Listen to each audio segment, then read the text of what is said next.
I'm sure you know the difference between the verb phrase and the verbal phrase and the phrasal verb. But this, of course, when we have two verbs coming together, what we are the product is what? The verb phrase. So we say that while he was dictating these words is an adverbial clause, that's a grammatical name. The function is that it modifies the verb phrase had encircled. Does it make sense to you? We have taken care of that question. And I think that ends this section of 1990 English language comprehension passage. Okay, now it's time to turn to 1991 comprehension passage. Now, as always, we shall first read the passage and of course digest the message in the passage before we go into the question. The passage reads, it has been found by researchers in education that the odds are staked high against the learner from a deprived socio-economic background. A learner whose parents are illiterate, whose parents earn poor income, who has no access to the electronic media of information, and who has no educated siblings or peers to learn from, faces an uphill task in his educational career. The task is even more difficult if the learner lives in an obscure rural area, for he is then cut off from modern civilization. The learner from an academically enriched background, whose parents are highly learned and financially stable, and who has constant access to the electronic media, has a head start over his deprived counterpart from the village. Therefore, it is unfair that learners from different backgrounds should face the same competition for admission into higher institutions or for employment opportunities, since nobody determines their background. Unfair as the practice may be, it is not easy to work out an alternative system. In the first place, distinguishing between students from academically enriched and those who are educationally deprived backgrounds and reserving some places for the latter would amount to double standard. Indeed, such a policy would inevitably engender a number of malpractices on the part of candidates. Moreover, formulating a policy by which learners from an educationally deprived background are given special employment opportunities would tend to play down on the practice of selection on the basis of merit. It does appear that the way out is to minimize the odds against which the less advantaged learners have to struggle. If rural communities are improved, and if conscious efforts are made to reduce the gap between the rich and the poor, much would have been done to help the socio-economically disadvantaged learners overcome some of the odds against them. What is the passage talking about? What is the author talking about?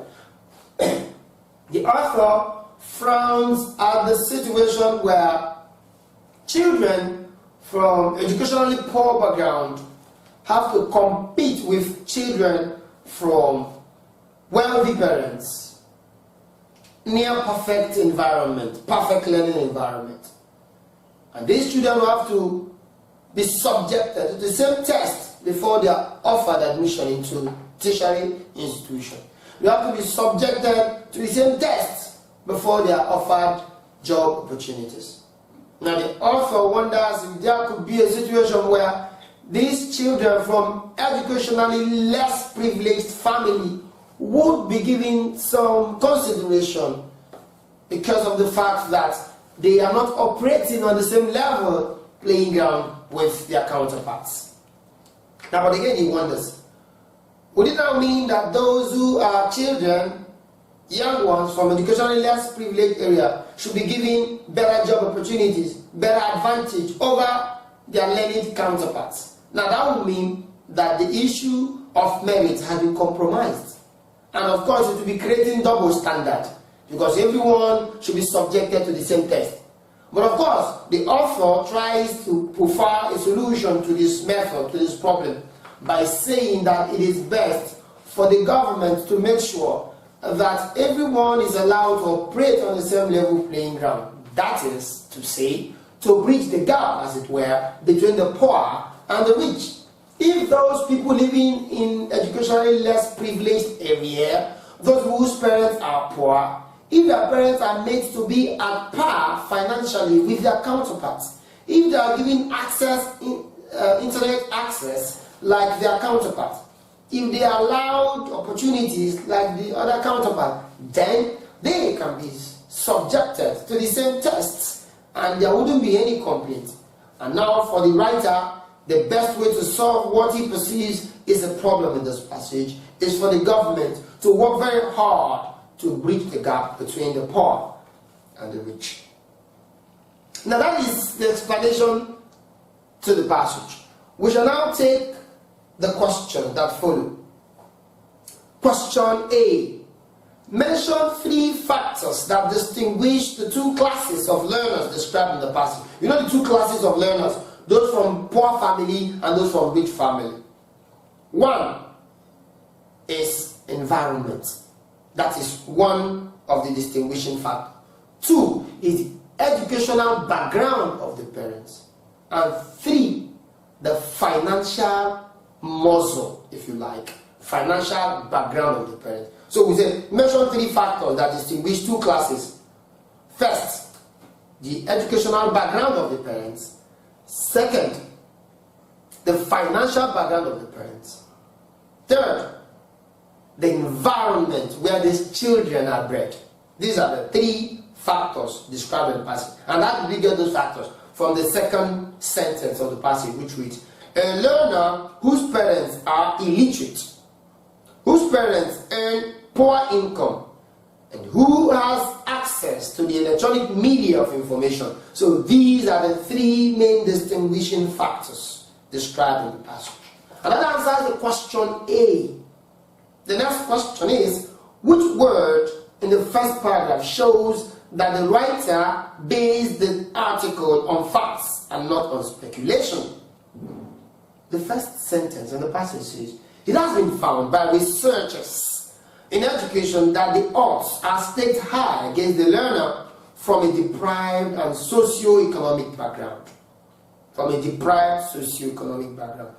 So the term researchers shows actually that this paragraph is based on facts, or rather the passage is based on facts, not on speculation, because it says the information was given by researchers, and before researchers to come to conclusion, they would have gotten pieces of information gathered over the years, over the months, and of course using the pieces of information available to them, they come to a conclusion. So the piece of the passage is based on fact and not on speculation.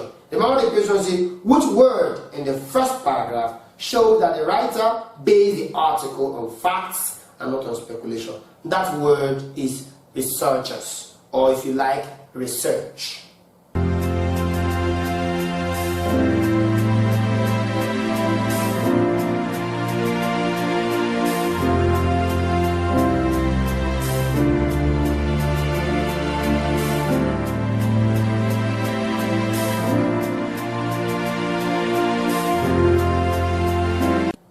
C question says, why does the writer say that the present practice is unfair? What is the present practice, by the way?